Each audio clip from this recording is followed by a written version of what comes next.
Have you ever noticed how, in fantasy worlds, society has an almost absurd obsession with magic? If you're born with a lot of magical power, you're treated like a prodigy. If you're born with little, you start life at a disadvantage. But if you're born with no magic at all, then, my friend, you shouldn't even exist. And it's in this cruel scenario that our protagonist emerges. He trains alone before sunrise. He trains while others sleep, while they rest, while they complain that magic class is too difficult. He returns home every day with his body shattered, covered in wounds, simply because there's no one to help him. And yet, when he sets foot in the school, what does he receive? Looks of contempt, laughter, malicious comments. The school only sees what he lacks. But the audience, we, see what he has in abundance.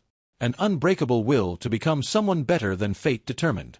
And that's where this story becomes special.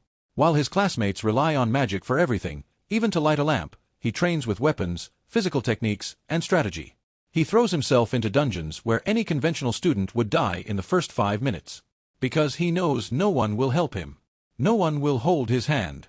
The world expects him to fail, and so he refuses to fail.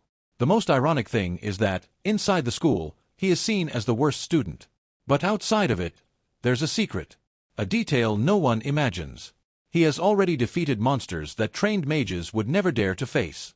He has faced creatures so deadly they aren't even mentioned in class. And he did it alone, relying only on his own strength. But this academic world is blind. For them, strength without magic isn't strength. It's just brutality. And that's why, even though he's the strongest in the school in practice, he's still called a failure. But the story is building something. With each episode, each chapter, an invisible tension is being fueled.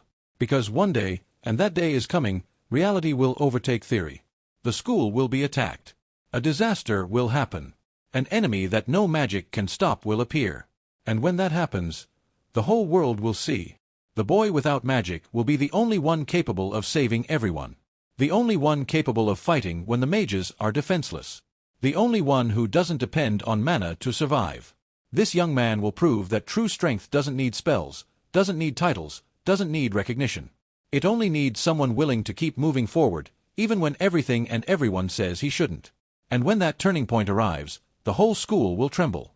Because the truth is finally going to explode in everyone's face. The biggest failure in the academy was, from the beginning, the strongest among them.